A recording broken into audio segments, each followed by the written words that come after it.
Well, hello everyone. We're back again for another episode of RK Football Podcast. And once again, it is the trio, the three amigos. We are back. Yeah. It is me, Yeah. Matt, of course. And we also have David and Stu again. How Hello, are we, hello. guys? We all right? Yeah, not too bad. Yeah, not Yeah. too bad. Agonising over my team the last few days, but otherwise Well- not too bad. So, Well, as promised, we have said we are doing our Premier League Team of the Week. And, well, Team of the Week, Team of the Season, I should say. Yeah. And we are finally come up with our teams of the season. Now, be prepared for a lot of shocked faces, probably. I think it's fair to say. There is one rule, and I hope I didn't have to say it, but I will say it. Stu, you are not allowed to pick the whole Liverpool team. damn. Oh yeah, I thought that was a given as well. Surely, But Oh, just in Well, case. can't do it now Yeah. because you've already done it. Like, it's just, I picked the whole thing. Right. I mean, what better place to obviously get started than I think it. They say it's the most boring position on the pitch because you stand between the sticks for 90 minutes of the game, getting covered in mud, but they're the team that wins you at least 10 points Can a I season. ask my questions first? Oh yes, go for it. Yes. Yes, of course. So yeah, we this kind of new trend that we started from last week, where Matt asked a question at the beginning of the episode, and then at the end, both Stu and I had to come up with the answers. So for this one, it's sort of a mini quiz. So I've compiled 3 questions specifically regarding this Premier League season. So I'll ask the 3 questions, and we'll revisit them at the end. We'll see if you guys can come up with the answers. So I hope they're not too mental, but we'll have a look. So, Okay. Question 1: which 2 clubs have received the joint most straight red cards? So 2 clubs this season have both received 3 straight red cards throughout the Premier League season. Which 2? What are those 2 clubs?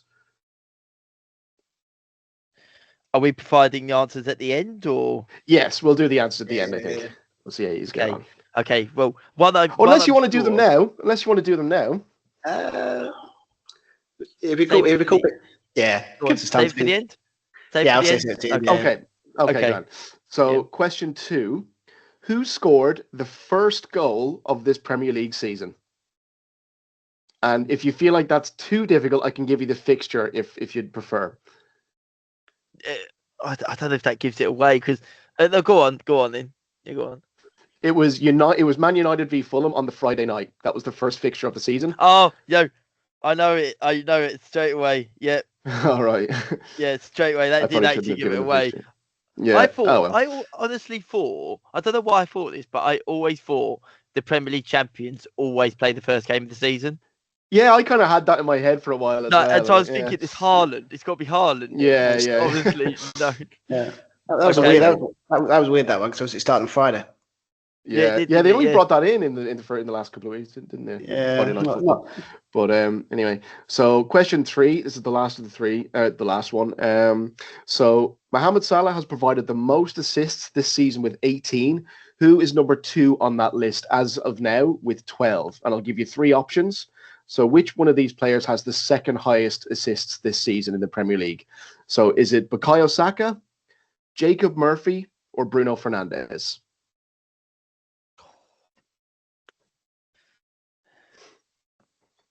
I'm gonna stick with my guns. I'm gonna stick with my guns on that one. Yeah. Alrighty. The first question I'm gonna have to think about throughout this episode because one of them I'm sure Yeah. is the other Yeah. team I'm not. It's the other team I'm Yeah, not. yeah.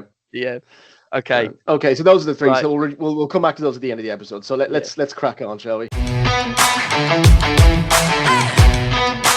Start with the most boring position on the pitch, as I said earlier, goalkeeper.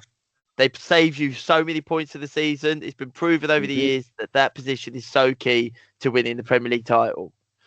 But who this season has been the best keeper in the Premier League?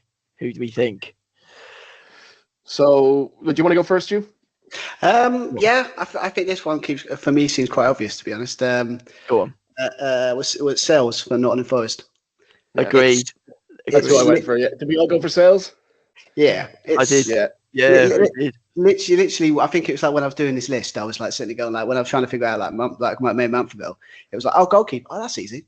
It just sounds good. He's been absolutely fantastic for them. Was he like top of the Golden Glove charts? I think it's like 13. So he's 13 clean sheets. I think Alisson only has 10. When I was thinking of the keeper, I did have Sales in my head, but then I thought, oh, what's wrong with Alisson? Surely he has.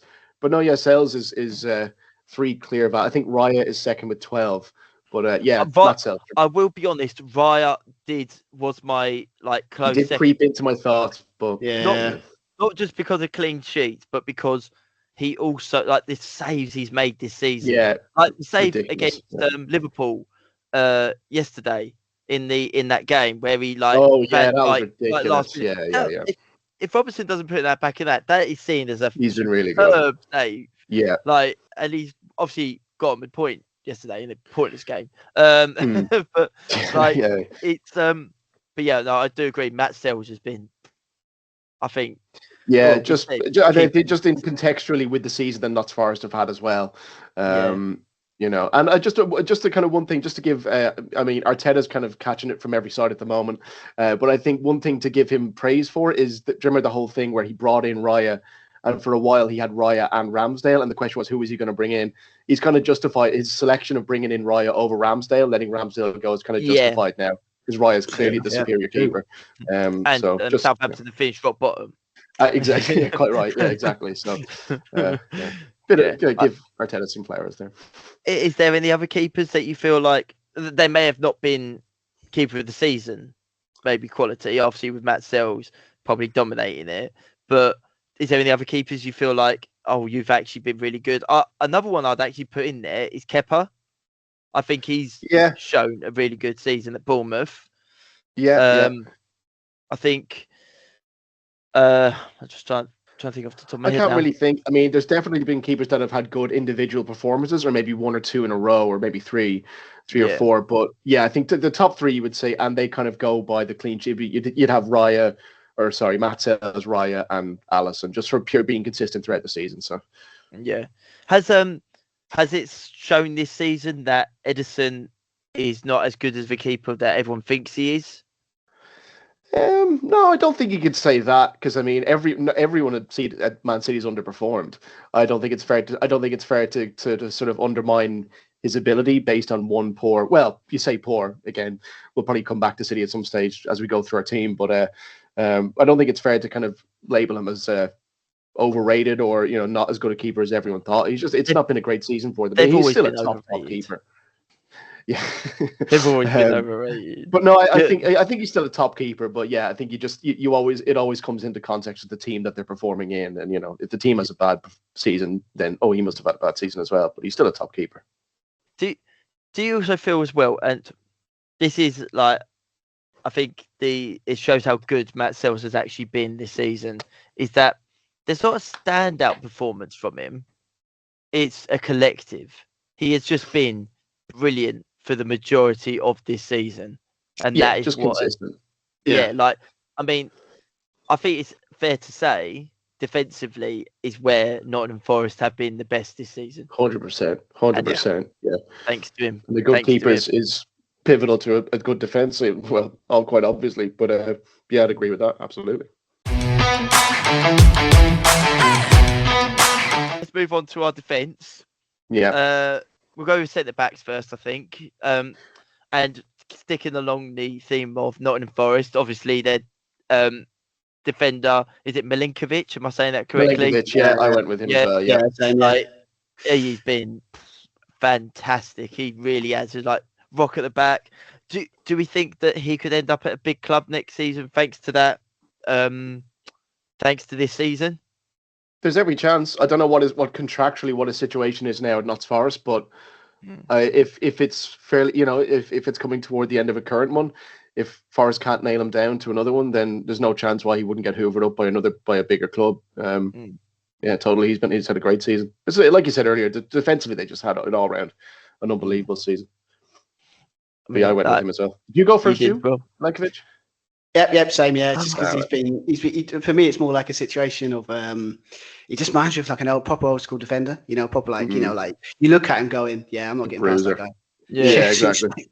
He's got. I love someone.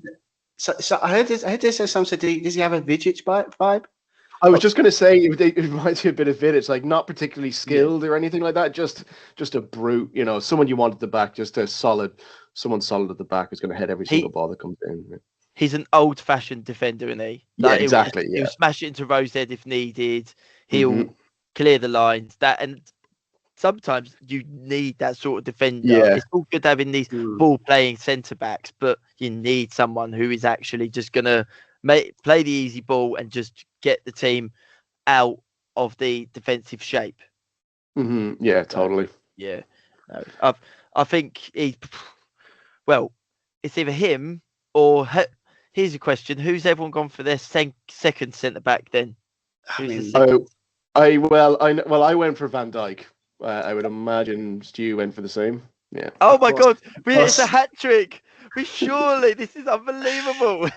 You went for Van Dijk? Yeah, I've got Van Dijk as well. Yeah, all right. Who's not putting Van Dijk in there? And then exactly. I mean, I've seen a couple of videos when some people have put like, "Oh, we haven't put him in." I'm like, you're not doing that because it's like you're going by trying to put who is the best team this season. He's been amazing this season. He's kind of been back to his best. I mean, it's kind of probably say last couple of years, but probably because obviously that leg break he got. It's kind of like, it's just like now it's like this season's a proper season. You've gone, Van Dijk with no one love his back, but you had to put him in there. If anyone else didn't put him there, I would have been absolutely shocked. Exactly, yeah, and just especially with all this kind of like fuming. Yeah, pretty much. But like just on top of that as well, just with all this kind of contractual stuff kind of churning away in the background as well, it's not really taken away much from his performances in the team, and obviously he did eventually put pen to paper, as they like to say. But yeah, another really good season, obviously, and a fruitful season for him winning the league, obviously, with the team.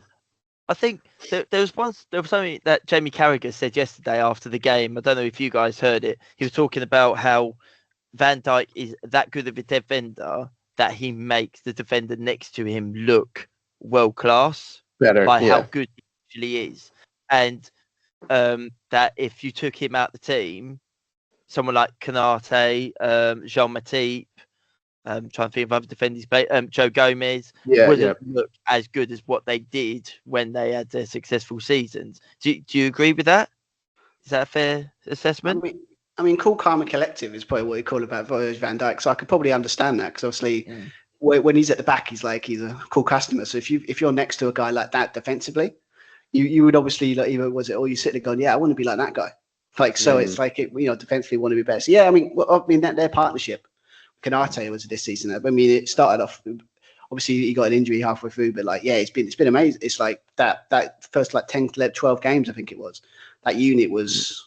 You weren't getting past that Liverpool defence, but I would agree with that. Yeah, just was it if you saw someone like Virgil van Dijk, the way he defends, the way he does things, you look at that, always ups your game, doesn't it? So you mentioned 3 words there, Stu. Cool, calm, collected. For me, it's 1 word: reliable. He's just reliable. That's how I'd sum him up. Yeah, no, I think that's hit the nail on the head there. Actually, I mean, because the reason he was bringing it up, he was talking about Saliba, like a defender none of us have actually put in. No one's actually put Saliba in, unless we've gone for 3. I did consider him. I did think of him, but it just goes to show how good Van Dijk and Milinkovic have been that he's not even in there, in my eyes. But I think that the thing for me is that Saliba, he's not a leader. He's not a leader like Van Dijk is. Could become one down the line, but yeah. Do you think? I don't think he shows them leadership qualities. I think he does. I mean, he's such a good defender. I mean, he's so good. There's no reason to think why he wouldn't in future become, probably go off to Real Madrid or something like that. If he continues to improve in this Arsenal side, I think there's every chance. Yeah. Yeah, I think with someone like Rudiger getting older, Saliba would be a good replacement to bring in. Yeah, I think. Yeah, and I think I think we would have been maybe possibly justified, maybe putting Saliba, if one of us had put Saliba in over maybe Milinkovic, because they have scored the fewest, they've conceded the fewest goals in the league, Arsenal, and obviously a big part of that would be Saliba. Obviously, Gabriel got injured towards the end of the season, but Saliba's a really big player for them. and has been for the last couple of seasons as well. So yeah, but interesting so far. So we've all gone 3 for 3 so far. The one question I did, well, you said about players who we feel like maybe just missed out. One that I actually feel like has just missed out, who was actually good this season, Dan Burn. Dan Burn. Like Stu's like, no, like no one's getting over Van Dijk. No, I'm not taking. He scored in the League Cup final, didn't he? Oh right, yeah. Who are they playing again? Was it Liverpool? I can't remember. I mean that's it. I mean, just for that goal alone, he's not getting in my team of the season just because he scored in the League Cup. Well, that's what it's weird because it's weird because obviously Newcastle have had an amazing season, and Dan Burn's been a big part of that. But for me, in my head, when I think of Dan Burn this season, I just think of him scoring in the league. That was his biggest moment of this season, and probably Newcastle's biggest moment as well. It wasn't it? Biggest moment in the last however many years since they won a trophy.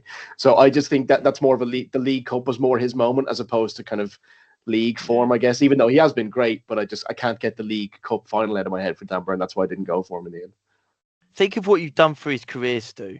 How nice of you to do that. Well, what can we say? And they say Liverpool are not a giving club, you know.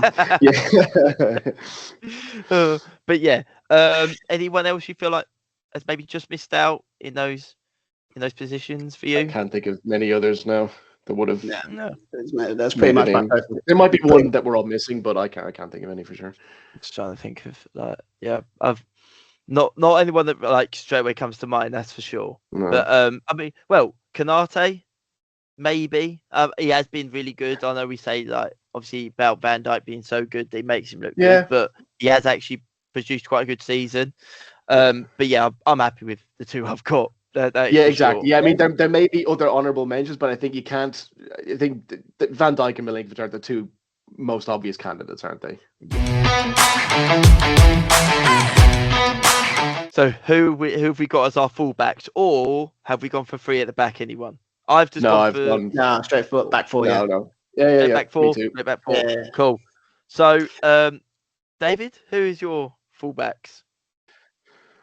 So I've gone for at right back. I've gone for Anya. Not Forest. Yes, I did as well. Yes. Okay. Anya, so I think that was another. I mean, even just sort of obviously he's part of that back line. That again, that defense for Notts Forest is one of the reasons why they've done so well this season. And again, like I said with Van Dijk, reliable, more so in the sense that he's played 33 of the 36 games this season, very rarely injured. And yeah, been just had a solid season, as has that whole defense. And I couldn't think of a right back who's had a better season than him, and any right back who's been as important for the team as Anya has for Notts Forest. So I went for him. What about Trent? Anyone? No. Did anyone consider Trent, or is it? No.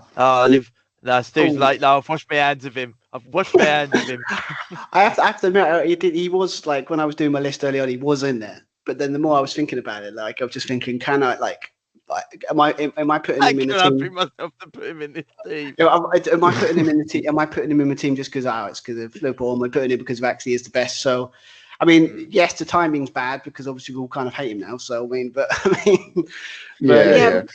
Do you know what it is with Trent? Obviously, he was the first one that popped into when you think of right backs in the league. Or, one of the best right backs in the league. You think of Trent, don't you? But I think just with all the negative press, or not even just the press, but all the negativity that's been surrounding him for the entirety of the season with his contract, and all this linkage with Real Madrid and all this kind of stuff, and then recently in the weekend, him coming on, the fans booing him. It's hard to kind of separate that from his kind of performances, kind of thing. So I thought, True. I think though that the game on the weekend proved that yes, okay, he made that little mistake, but I think what people don't realise is that he can still produce the goods. Yeah, of course. Even in those situations, he's still phenomenal. But I know he's had a bad season, but But I think another one that I did actually consider Timber for Arsenal. Same. I did consider Timber.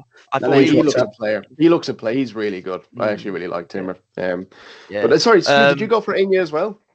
No, I went for Munoz for Crystal Palace. Aha. Oh, interesting. The first deviation. Oh, dude, you've deviated from the plan. Yeah. It's not part of the plan. Yeah. But yeah, no, Off the script. He's got off script. Well, what can I say? I've always been different and unique, I guess. But I mean, yeah, no, it's just, I don't know. It's just because I have to put something from Palace there. 'Cause obviously, Palace, we've known for the last couple of months we're really good. And obviously, the way they've played, we're always talking about back threes.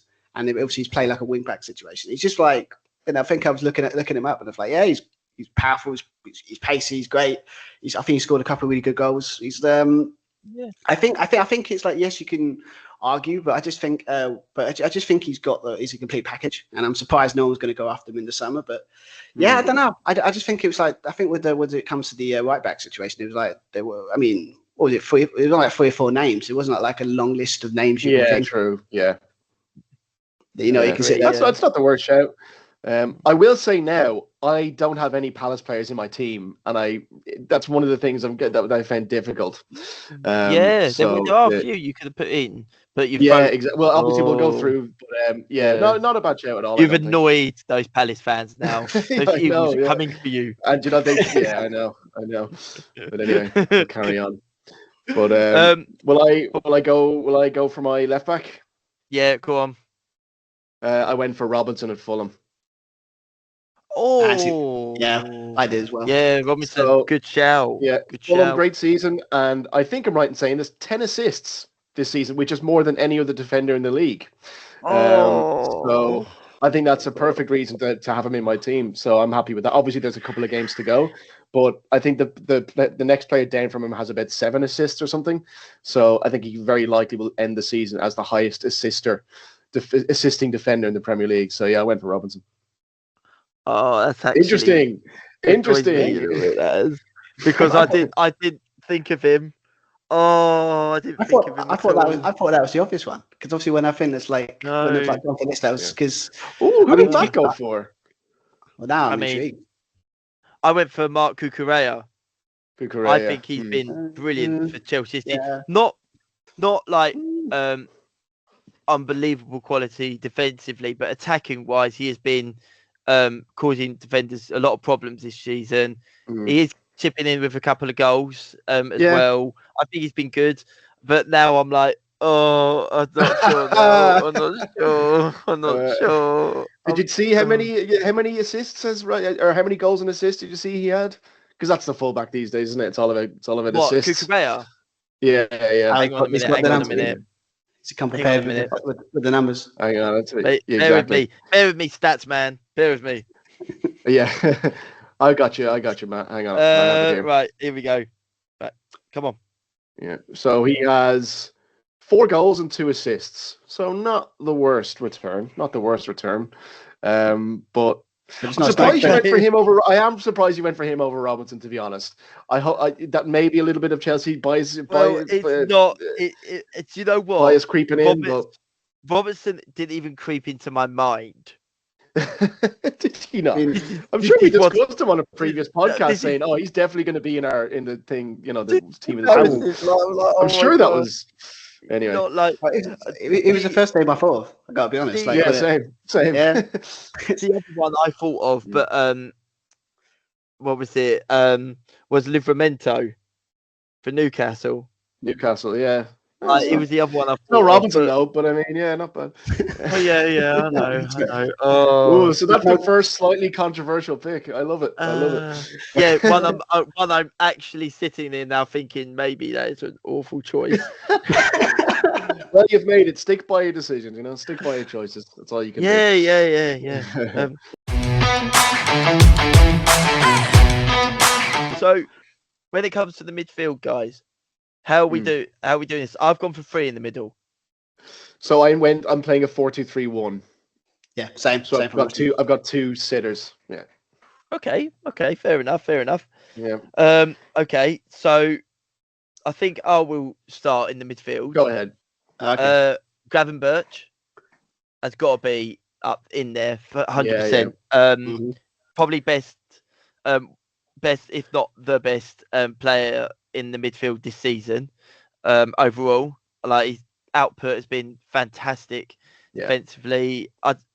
Honestly, I can't think of a defensive player who's been better than him this season. And then I've got Tonali from Newcastle in my midfield as well. Brilliant, absolutely brilliant. Oh, have I? Oh, I froze already. Yeah, no, there's one I didn't think of. There we go. Oh no. And then sugar. I was torn between 3 players now for the final position in my midfield, and interesting. I was torn between Bruno Guimaraes, because I think he's been brilliant this season. Calcedo for Chelsea, he's been really good. Or Morgan Gibbs-White, and they're all pretty good shouts. So, can I say that my 2 sitters don't involve any of those names? Wow. Yeah, no. Gravenberch. No. So well, I may need to regret that. I feel all right now. Yeah. So I've gone for Declan Rice, and I've gone for McAllister in my 2 sitters. Oh, okay. You redeemed yourself a little bit then. There. Yeah. No, it had to be one of the two, and I did consider between him and Gravenberch, but thinking now maybe I would, but no, I'll stick with McAllister, and Declan Rice. I mean, with Arsenal, just with the season they've had, I mean, look, they've significantly fallen off the last couple of months with league form and crashing out the Champions League and stuff like that. But Rice, I mean, obviously what he did in the Champions League against Real Madrid aside, because obviously this is Premier League based, he is still proving that he's one of the best midfielders in the Premier League. And another solid season for them, despite not winning a trophy, but still another solid season. And so I think, Rice and McAllister are probably not the worst picks. I don't think. I think decent enough. And, I think, the thing was for me, like obviously you say about Gravenberch obviously in your team. I'm pretty sure I know Stu has got Gravenberch in his team. Like I don't think we even need to ask. Oh yeah, that's not even like that's like, well, I thought that was the obvious pick, but apparently not. I mean, we all used to thought Robinson was the obvious pick. Yeah, clearly it wasn't. Yeah. What about you, Stu? Then who are your? What's your formation? You going 4-2-3-1. So it's two centre mids. Oh, okay. So who are your 2 centre mids? I mean, it's as much as I would love to do all the kind of like proper, but we try not to be biased here. Both of my centre defenders are Liverpool players. Of course that was to be expected, wasn't it? They are. I mean, but like was basically it was Gravenberch and McAllister. Fair enough. I like to finish mine off. So obviously you've got Calcedo. He has been really good for Chelsea this season. Yeah. But then obviously you've got Bruno Guimaraes. I think he's actually been good, but he's not been like. I think when it comes to a team of the season, it's got to be a player who has like hit the headlines, like with when you're in the midfield. If he replicated his first half of the season in the second half of the season, Cole Palmer would be in this side no matter what. He would have been. But the thing that would surprise a lot of people in years to come. He actually has the most assists and goals from a midfield position out of everyone. And yet for half the season he wasn't actually doing much. Like it just goes to show how good he was that first half of the season. Yeah, true. But I'm gonna go with Morgan Gibbs-White. Just because what he's like that Nottingham Forest side, and I do say defensively that's why they've done so well this season. But they still had to do well offensively to get into that after table, and he has been. He broke into the England side with how good he's been. Yeah, true. Yeah, so true. that's why I went for Gibbs-White. Sorry, Calcedo, if you're watching. No, I think that's a justifiable omission to get Gibbs-White in there instead. Yeah, for sure. Yeah. Okay, then, guys, you have got the three across people. Three people across. Who are they? Go on. I'm sitting. Should we get the obvious one out of the way first, or should we just to get that done? Unless look, I've got Salah on the right. That's be honest. I assume we all. Yeah, he's in my team as well. he's in my team as well. So I mean, he's just having an incredible season. Is it 28 goals, 18 assists, with 2 games left to spare to go still. So you could easily end on 30 goals. He's had a magnificent season. Is he still under 46 goal contributions? I think it was like, I think he's on like 46. I think so. he's Yeah, like one or two away from like Henri, I think. Like sensational season for him. He was the obvious one. I've gone. It's funny you mentioned Cole Palmer. I do actually have him in my team. Do you? Yeah, fair enough. I mean, just as you said, his goal contributions, his assists. Obviously, Chelsea did have that dip, and Palmer went that very, very sort of long spell of like months. It felt not like contributing anything at all. Yeah. But I mean, it's still a tremendous season for him and for Chelsea. I mean, again, we've gone over it again and again on previous episodes, just how good a season they've had, considering the sort of the feeling around the club at the beginning, but back in August, and he's been their best performing player, I think. So yeah, I've got Palmer as a number 10. Okay. And over on the left, I've got Morgan Rogers from Villa. Oh, good shout. He did pop into my mind. He did pop into my mind for this team. I had to get a Villa player in there somewhere, and I mean more than just a vibe. I mean 8 goals, 10 assists. And for Villa, who have had a brilliant season, they've all but secured Champions League football. It seems it could still go the other way, but as long as they don't completely fluff it up, he will have contributed to what has been an amazing season for Villa. Yeah. Do you think that this season for Villa has been more of an achievement than last season? Difficult to say. I mean, considering how deep they went to the Champions League, and while still more or less maintaining league form, you'd probably say and losing a player who, oh God, what was the name of the player they sold in January to the Saudi team? John the Duran. one who kept scoring up to John Duran. I mean, he was contributing a lot of goals. Then they lost him to Saudi money, really, more or less. I mean, that's basically why he left. But they were still able to maintain top 4, top 5 position. So I think you'd have to say, it's been a better performing season. I think so, because like not only in the Champions League did they do well, they still stayed in the hunt for exactly. Champions League that's football, exactly my point. Yeah. And got into the semi-finals of the FA Cup. Like, I mean, they fought. Oh God, the FA Cup. Yeah. Like, so and I think when, like you say, when John Duran did leave, there was that feeling that they were going to lose a lot of goals, but Ollie Watkins, as usual, stepped up and got them over the line, sort of thing, by the looks of things. Yeah. So but go on in, Stu. Who's your 3? Obviously Salah, Lois. Yeah, that's it. Salah, obviously. Obviously with what we said, definitely. Anyone doesn't have Salah in the team, it's like you're just being silly, aren't you? Just being like being serious. Can't have a serious conversation with if you don't have Salah in your team. I'll be honest. But so obviously on the right, and obviously attacking midfield in the middle, I've put Cunha. Oh, because he did cross my mind as well. He's had a good season. Yeah, he's obviously. I mean, Morgan Rogers actually was, I think, because obviously he does play. He plays on the thing. He plays in the middle, I think. Morgan Rogers, I think, as well. Yeah, but that positionally, it's not quite accurate in my team, but it doesn't fit in with David's management style. Loosey goosey. Yeah, exactly. Yeah, play where you want. I made sure this time, because obviously when we done the World Cup one, I'm putting everyone out of position. I'm like, now this time everyone's going to be in the exact position they played. Fair enough. Mister. Oh yeah, we're going to put all World Cup winners in the team. Oh, we're going to have Van Bronckhorst. 2010 Van Bronckhorst. What? Never going to live that one down, am I? No, you are not. Oh, no, you are not. That was absolutely brilliant. Cunha's been great. No.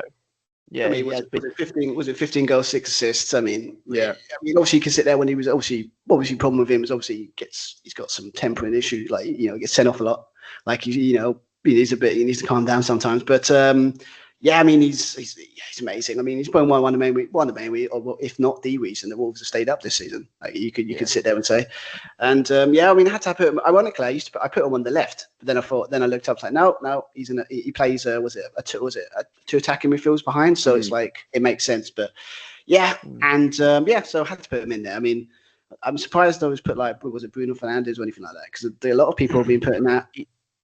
Yeah, he Fernandes. did come to my mind. Yeah. I did have him actually in my team for a while, and then he was out like a few other players in my team. But yeah, he's been the best Man United player this season in Yeah, an awful Man United season. that's exactly the reason why I eventually took him out. Is that he's probably having the best season for United that he's had since arriving, arguably. But with just how bad United are, I just think you can't. I couldn't put him in. Yeah, no, I agree. The I think with Cunha as well. Do you think that he's one of those managers? Do you remember when Diego Costa was in the Premier League? Like he had that animalistic attitude, and everyone hated playing against him. But as Chelsea fans, we loved having him on our team, and I think it's exactly the same with Cunha. If you can control him, if you can get a manager in who can control him and get the best out of him, you're looking at a player who could score another 15 next season for you. And I wouldn't be surprised if he does leave this summer for a big. He's been linked with United. United apparently are looking at him. I don't know why Chelsea aren't. I mean, wouldn't that be going down the table? Because obviously Wolves are above you, wouldn't it? Yeah, it would be. Oh dearie me. Oh god. Yeah. Yeah. He'd be like, do I want to do that? Do I want to go? I had to do it. It had to be done. It's like no, of course. No. Yeah, look, no, don't begrudge you, mate. That was a good one. Good joke. Who was your third player, Stu? Or was that what was that? Yeah, this one, Semedo for Bournemouth.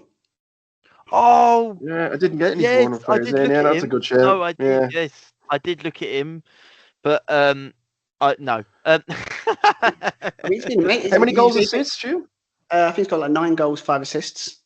I think was it Jason? Was it Cliver? Oh, so yeah. Maybe it came to me, yeah. But I think he's on 12 or something, like the top scorer. But yeah, I mean, I think I feel a big fan of him when I saw Semedo when they thrashed over Nottingham Forest, I think it was, or like when they actually. Yeah. I mean, I saw some of the goals he scored were just like he's even against Man City this season. He was brilliant. I remember. Yeah, I mean, it's just been a cornerstone of that kind of Bournemouth not a lot of possession, but when they get it, they're very quick up the pitch type thing. Yeah. It's just like he's pacey, he's powerful. He's like he's so good. I mean, give him if obviously. People, I wouldn't surprise if some people looking at him like maybe say, "Well, give him a go," because obviously, I don't think a lot of people. I actually think a player like Semedo would actually struggle in a bigger team. Hear me out when I say this. Like Cunha, I think he'll do well because all he needs for me, when you look at him play, is someone that can provide the ball to him, and he will be in the right position to score you a goal. Semedo, as good as he is. And I do rate him. He is the perfect player for a team fighting to try and get into those European spots, not a team trying to fight for the title. The reason I say it is because Bournemouth's style, same as you say Brentford, same as Nottingham Forest, maybe counter-attacking football is the only way to get past these big teams, and that's what he's brilliant at because he's got the pace. He's got the creativity, and he'll be deadly in the final third. But you're not playing counter-attacking football when you're a top team because you've got possession. Mm-hmm. So yeah, it's not a bad shout. What do you think? Interesting take. No, I tend to agree with that. To be honest, I think that's I mean, it's not nothing wrong with it. I mean, to be fair, it's like if obviously we've seen with what was it? So like you was on the right lines and you just stopped. Yeah, I was like, wait, no, because I think I mean, like, is that right? Don't want to get it wrong. But yeah, I mean, what's the guy's name at PSG, Matt? What's his name again? Yeah, we'll get that. That's the thing. That's the thing. That the last was it before the end of the season. That's the thing. We're gonna pronounce that name right because that is no way I'm getting that one. But sorry, what were you saying there? Yeah, sorry, go. But yeah, and I mean, he's just doesn't count. You have to say it. You have to say it, mate. I'm not even spelling it right. Yeah, I know. Yeah. I'm not. I promise. before the Champions League final, I will get it. I will get it engraved. Yeah, But I hope but he scores. it's So about the you Premier bloody League. have to say his name. No, please don't do that to me. Don't do that to me. Scores the winner. Scores the I winner. hope he gets sent off. Yeah, No, scores a we've enough hat-trick. talking about that. Yeah. Just don't start the game. Don't start the game. Get injured in the warm-up, please. Yeah. Mysteriously gets injured before the game. She don't say his name in the final. Yeah. Okay, so I think I do agree with Sabino though. I think he has been a really good player this season. It's a player you definitely can't argue with having in this team though. I don't think you can argue it. But my player, like obviously, I went for Salah on the right, like we all have. My player on the left though, I actually went for Mbeumo. Yeah, I struggled to get him. I really wanted him in. Yeah, I think he has been like fantastic, and I would even say, I'd even go as far as to say, I think his impact at Brentford is bigger than Ivan Toney. I think he is like a much wouldn't better be far player off. I mean, this 18 goals and 9 assists. I mean, that's a serious return. He has been really, really good. I really wanted him in. I just couldn't find a way. Plays on the right. Yeah, he does play in the right. Yeah, I mean, it's a bold. It's a bold choice. If you're not going to put if you're going to take Mo Salah out to put. That's it. Yeah, if he just didn't play in Salah's position, he'd be automatically in there. Like, but or unless you put Salah as a 10 and then Mbeumo on the right, or No, I'm going to go with David. I'm going to play Mbeumo out of position. Okay, fair. Yeah. I'm going to go with play Mbeumo out. No, that's been attributed to me now. I'm going to do a David. Yeah, just play everyone out of position. That's what he does, isn't it? Yeah. Oh no.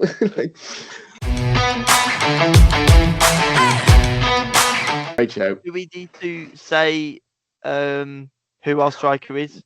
With how we have our team set up, is there anyone who has 2 strikers or just one? Isn't it? We all have one. I have one. Yeah. Okay. Well, then I assume we all have the same player. Should we say after 3? Go on. Okay. Why not? Right. 1, 2, 3. Isak. Yeah. Alexander Isak. Do it. He has been like. I mean, I would comfortably say he is the best striker in the Premier League. Like this season, at least. This season, at least, yeah, absolutely, yeah. 23 goals. I mean, just along with the season that Newcastle have had, they've all but secured Champions League football, League Cup victory, all the rest of it. He's very likely going to be pulled away from Newcastle in the summer by a bigger team. The question is where he goes to, unless Newcastle can nail him down. I mean, obviously they have the resources now with their owners to offer him a lot more money, but I mean, the pull of a bigger club money side is always difficult to ignore, isn't it? So I think, and I mean, honorable mentions possibly would be, I mean, does anyone remember, I mean, do you remember how Haaland has got 21 goals? He got 21 goals figures this season. He got 10 goals, 10 goals in his opening 5 games. I mean, he started off. He flew out of the blocks those first 5 games, and then he just slowly tapered off. It was around the same time Rodri got injured, I think, as well. But he flew out. He looked like he was going to break all sorts of records. But again, but he's got 21 goals now. And again, it's still a fantastic return. It's an amazing season for a striker. I think anything above 15 goals is a really, really solid return for a striker in a Premier League season. Over his levels, that's like an average season for him. Yeah, it's not great, like, but it's just he come in. It's like they say at work, don't they? They say if you work really hard. Like at the start, they always think that that's what you produce all the time. That's what your level is, yeah. He produced such an unbelievable tally in his first season. That's everyone's expectation of him now. Another player I would put in there is obviously Chris Wood. Yeah, Chris Wood, exactly. Yeah, consider Chris Wood. Yeah. Well, I didn't consider Darwin Núñez. I did not consider Darwin Núñez. I was just like that out there. What about Rasmus Højlund? Any thoughts for him? No? Anything? No? Do me a favor, mate. It was close. It was close. It was him. The worst strikers in Europe, man. Anyway, but Chris Wood, Ollie Watkins as well has been good. Mateta for Palace. There's been some really good striking some good striker performances this season in the Premier League for sure. But yeah, Isak has been easily, comfortably the best one of the lot. I mean, what other ones we got? Wissa from Brentford Wissa, as well. Who has the same amount of goals as he's also on 18 goals, same as Mbuma. So yeah, another great season for him. Yeah. Someone who it's a very outside shout, but someone who actually has done well, especially this half of the season. Delap, he's another one. But no, I was thinking Mateta. I just said Mateta. Yeah, from Palace. Did you say Mateta? Yeah. Sorry, my hearing aids on the side. It's all good. Yeah. Mateta's been great. But yeah, I think Delap deserves an honourable mention as well. He's been the best performing player by a mile of the bottom three. There's every chance he could get picked up by, possibly one of the promoted sides. You never know. But I he think deserves a shout. if he's not in the Premier League next season. Yeah, he deserves it. He's shown that he can, mix it with the rest of them. 12 goals this season. He gave it his best shot, But he certainly deserves a shout. If you think about it, like from a relegation point of view for a moment, 12 goals for a striker who is in that part of the table is normally enough to normally keep that team sort of right in the mix until this point of the season. It's only because they've been so poor that it's not made no difference. His team let him. I mean, he's done it. He did his bit, didn't he? He did pretty much all he could do. But again, there's every chance we could see him. He deserves to stay within the. He's shown that he can score goals in the Premier League. How much do we reckon it's going to cost a team to prize Isak from Newcastle fans? At least 150 million, I'd say. Oh, you sound like Alan Shearer. Like when I heard him say no. I said to back myself up. I said back in January, maybe early February time possibly. Where I said that Newcastle, best case scenario for Newcastle is they win a trophy with Isak, finish in the Champions League, and then sell him for 150 million. So I have thought for the last 3 months that 150 million would be thereabouts, kind of the asking price for him. I think Newcastle will be justified in asking that, in putting that price tag on him for sure. Because, like you said, Matt, who's paying that? I mean, it's definitely not us. I mean, he's been the best performing striker in the Premier League. No, don't go to Chelsea, Alexander. Don't do that. It doesn't make sense because what we do is they'll put a release clause of him 120, so we'll pay 200 because. Yeah, I think that's how I said that in a previous episode. It's like that's a pure Chelsea signing. Like that's Chelsea all over it. Like 100%. But no, I don't think he'll leave. I in honesty, I don't think he will leave. I think, especially now after beating us yesterday. They look like now they are definitely going to be in those top five. They've just won the League Cup. Why would you go to Arsenal? Why would you go to Arsenal? Liverpool, you could argue, yes. Yeah, I was going to say Liverpool is probably the most likely. Probably of the top sides are probably, even though Liverpool have won the Premier League, they're probably in most dire need of a proper striker aside from Arsenal, obviously. Yeah. But it's always been said, why would they go here when they have this, when they have that, when they have Champions League football? Like I said earlier, the pull of a big club is always much bigger than the smaller clubs. I mean, it always has been and always will be. So if someone like a Liverpool or an Arsenal come in for Isak, and they offer him, more money, this, that, the other, there's every chance. Why wouldn't he? Why wouldn't he take that opportunity? Yeah. Well, here's a question for you. And I think we'll finish with on the Premier League team with this. Is Newcastle United now a Big Six team? If they can maintain it, but you have to maintain it, I guess, don't you? But then has anyone in that top six? So your traditional Big Six is Chelsea, Arsenal, Man City, Spurs. Yeah. Man United.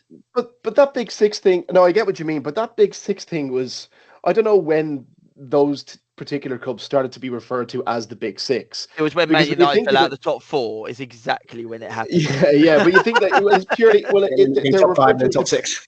but they were referred to as the Big Six purely because of revenue, right? So it's just purely because of money, because they pull in the most money, those six clubs, and that's why they're referred to as the Big Six clubs. Yeah. Trophy, why but apart from that, there's no reason why Tottenham should be considered that. And going by this season, especially, there's no reason why United should be in there as well. So I think that top six thing is slowly melting away. I don't think there should be a top six. It's something to refer to as a top six in the Premier League anymore. I think now. Just basically anyone above United and Tottenham is like, top 15. Like, but yeah, I mean, they're definitely Newcastle are definitely, like, just coming back to your question, they're definitely one of the best clubs in the league, and they have the best striker in the league, and they're up there with, you'd have to say Villa are there.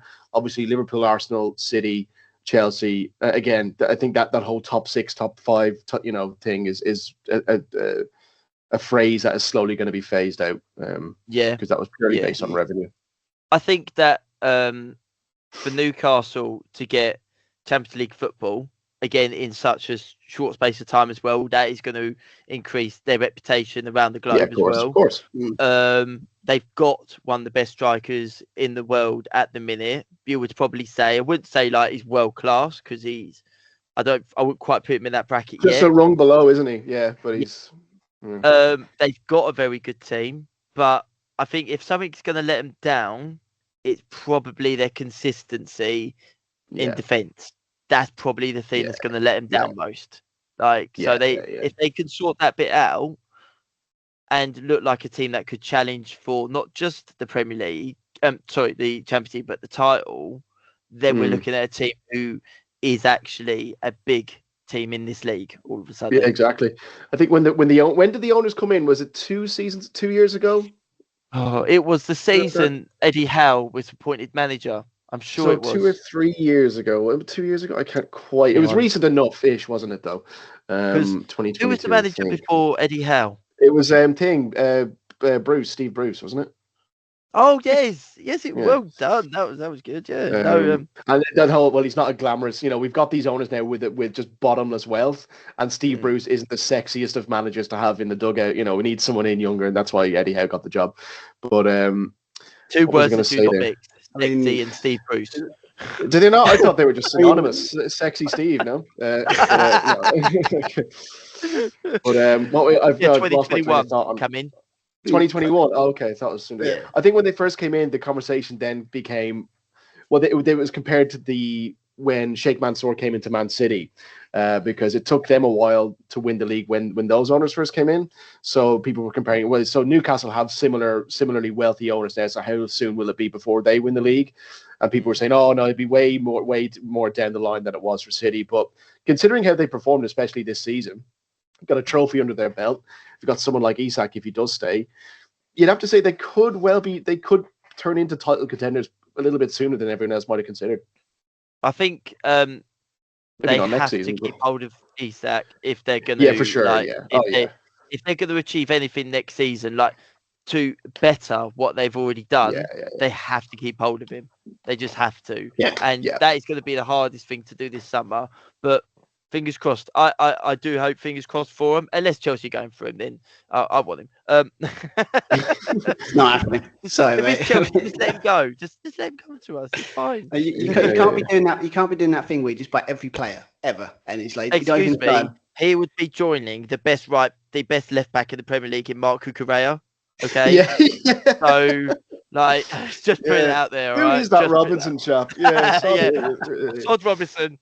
Like no one thinks about him, at least from the Essex area. I speak for everyone in Essex. But it's an interesting question about Newcastle. It's interesting how they could build upon this season, for next, especially given the players they could keep. Yeah.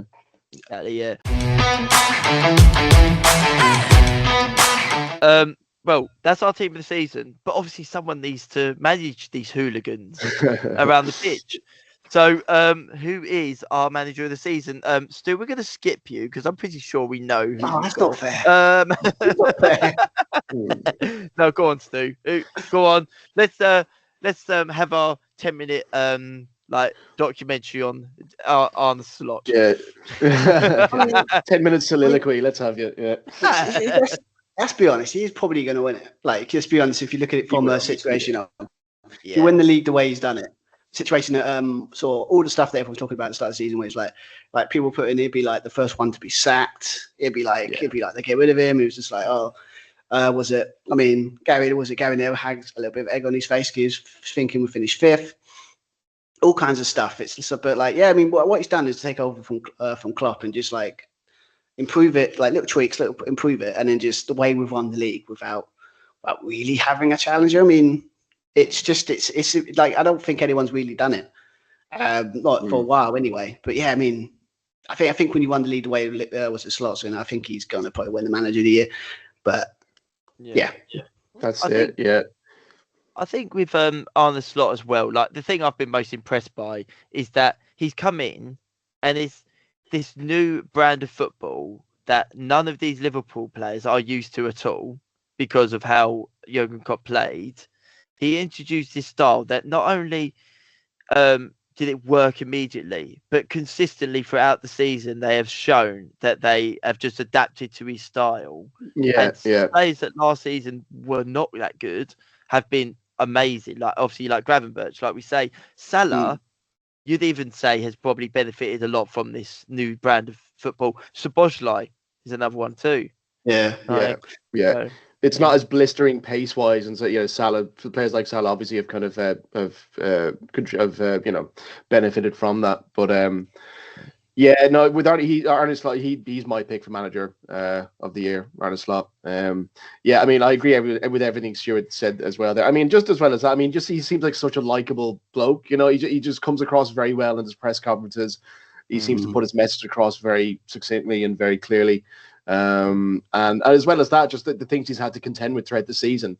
I mean, it's not all been particularly easy. I mean, obviously crashing out of the 2 cup competitions, one of them being the final, the Champions League exit, all the rest of it, and the 3, not just one of your big, arguably your 3 biggest and most important and most influential players in the team, all being out of contract at the end of the season and having to contend with that consistently. Where he's just constantly being asked about that in every press conference, and he just kind of deals with it.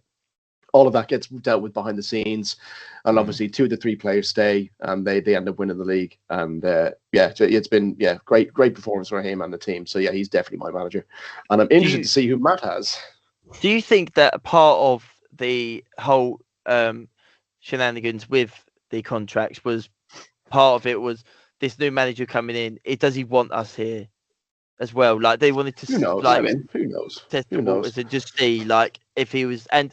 Clearly, Arne Slot had planned for Van Dijk and Salah to stay at the club, and Trent probably as well. But I like how now he's going like, no, we need to get Conor Bradley into this team. We need to get him used to be in his team because you're not going to be in next season.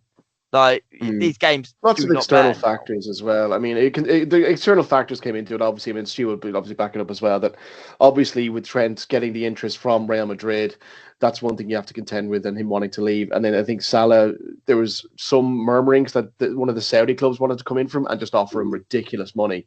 He was making he's making a big thing about it as well. I mean, he was obviously going like, Van Dijk wasn't saying anything, keeping it quiet. Trent didn't say him. Mo Salah was the one that sometimes on like interviews, he was kind of like, they haven't contacted me, like making a bit of a fuss about it. Yeah, exactly. And these kind of cryptic messages on social media, just all this nonsense, I think though is that he was indicating that nothing was moving and everything like this, and he not at one point was he actually saying he wanted to leave. At every point, he was just trying to say, please, come on, like, give me something and we can get this sorted. And thankfully, they did for Liverpool fans. Yeah, of course. I haven't gone for Arne Slot. As good as I'm impressed by him. I think that I do hope that Liverpool have now found a manager who can maybe continue the success in a way that Liverpool have had under Klopp. It is good to see a team like that doing so well. I think. Absolutely, as long as it's not United, I'm happy. If you say Maresca manager of the season, no. I feel like I know who you're going to say. But... I will have to say though, very quickly, is that Maresca has actually I have changed my mind on Maresca in terms of I'm actually happy with the job he's done this season. Yeah. The objectives that we're probably given at the beginning of the season, he's actually achieved. Exactly. He's done it. Yeah. So I'm very pleased. But it's out of two for me. It's either Eddie Howe or Nuno Espirito Santos. It's Emery. Emery, as good as he has been, like if they got into the top four, like I'm saying this, and then they get top four, and then you watch, I'll be like, oh, yeah, should have gone. No, Eddie Howe for me has been brilliant. Obviously, they've won the League Cup this season. He's done really well with the team he's got as well. Tonali, he's now like that midfield. You would actually say that midfield is probably the second best in the Premier League this season. Arguably, yeah. I think that he's got the best out of some of his attacking players. Not just everyone thought Anthony Gordon would be one of the best, but yes, he has produced some. But you've also got Barnes, who's been on the other side. Jacob Murphy. You've got Isak. Like some really good players. Defensively, they've been okay, but I would say they've been really good. But I'm going to go Nuno Espirito Santos for me. Like, it's amazing to think that this is the same manager who was at Spurs, didn't work out for him. He left. And 4 now he's months, come wasn't over. He was there for such a short period as well. It was like the seventh choice guy, though, wasn't he? Like basically, they went through every list, and then they went, we offered him the job, and he went, yeah, I'll take it, and it's didn't last very long. Yeah, but I think it just goes to show I think Nottingham Forest for me have shown this season why we all love football. Seeing a team like that somewhere where they don't belong. It's sort of like they've walked in the house and then they've caused chaos, haven't they? And they're in the European spots. The City ground is going to have European football next season. Like if you're sitting there as a Nottingham Forest fan, you must be thinking we're in dreamland. Yeah, they've been great. Well, I think they were the first team to beat Liverpool. I think, weren't they, this season? They were the first. They've had they beat Liverpool. I remember that game. Didn't they? Yeah, they didn't have to think they were, weren't they? But it was Callum Hudson-Odoi scoring the goal. Yeah, I remember watching that game. Yeah. Let's not talk about that one. But yeah, I mean, Anfield as well. Yeah, I mean, I was I was thinking, is this a blip or is this like is this a thing? But then obviously it was just a blip and it was fine. But they're given that they've got was it 4 points off us this season? Because obviously we had a draw at the City ground. So I mean, they've been good. I mean, what I like about the Nottingham Forest, to be fair, is the start. Like they've done it in not with the passing it around and stuff. It's like an old school kind of counter-attacking style. Yeah, solid defensively, good on the counter. Like it is for old school. It's just nice to see that kind of football can thrive. Because obviously it would show people that can go instead of like saying, well, we have to play like Pep. Got to play like pass it. Exactly. Yeah. Especially like Nottingham Forest and all that, and maybe Bournemouth, if you're thinking of their kind of style, like thinking, no, we can play that way. And I think that's what I think the biggest success of this season is. Maybe people go, no, we can play that way and still be successful. So I think that's what I like. But yeah, I mean, that's not a bad shout, to be fair. Yeah, I'm going to go with Santos. I'm not following you guys. Like, was it close though? Right. He's okay. Was it close though? Like, was it? No, like, Eddie Howe was second. Then it was Enzo Maresca. Then it was Ruben Amorim. Manager of the bloody decade, him. Yeah. Did you see? I mean, I know. Obviously, I just wanted to get this off my chest. Did you see in his press the other day? He admitted basically that if the league form doesn't continue, if it doesn't improve next season, that he might have to walk away. He actually said that in his press conference the other day. He was like, "Oh my God, that's such a silly thing to say." I know, but he's been so brutally honest ever since he's come in. But I think sometimes to his detriment, Anyway,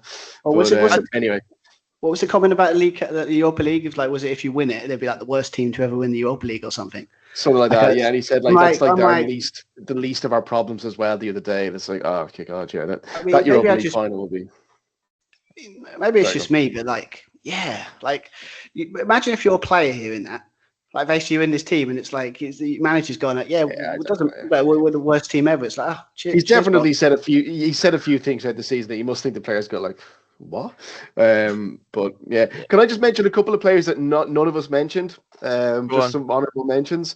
I don't know if they might, but maybe just we mentioned. Well, obviously, Mbeumo was in your team, Matt. But Eze for Palace. Saka. I do like him. Fabian Schär for Newcastle got 4 goals as well. Mentioned Fernandez. Kelly.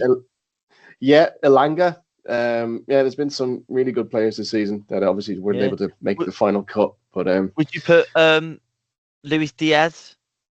Luis Diaz as well. Yeah. Cody Gakpo. Cody Gakpo. I go Gakpo. Cody Gakpo. That's it.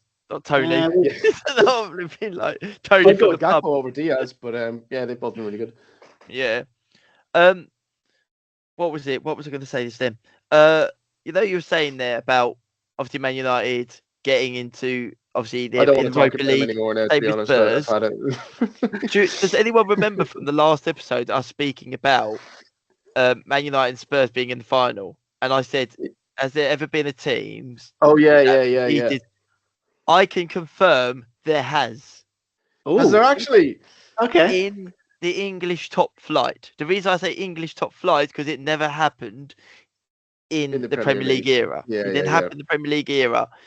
I believe, if I am correct in thinking, it was during the 70s and it was the League Cup final. Oh, right. Leicester City played Stoke City and both teams were in the bottom half that season. Fair play. Did you actually go and find that? How did you actually found it. I was so impressed. I was like, yes, I finally found it. So, Man United, you are not having that record. That's the record you cannot have. Oh, I'd love for you to have it. Oh, no. European football, you've got it. But but obviously, we're at the end of the episode now. Obviously, David did ask a couple of questions at the beginning. Oh, yes. Yeah. So let's go through the answers now. See how you did. You probably don't even remember the things, but I'll go through the questions again. But okay. Well, just to remind anyone who might not have remembered. But so question 1 was, which 2 clubs have the joint most amount of straight red cards? So yellow and red don't count. Straight red cards this season, 3 each. That was Arsenal and Southampton. I got one. I was thinking, definitely. I mean, the question is, most of the red cards like the first 10 games of the season for them because they got sent off like so many times. There was I think the most famous one probably was Declan Rice, wasn't it?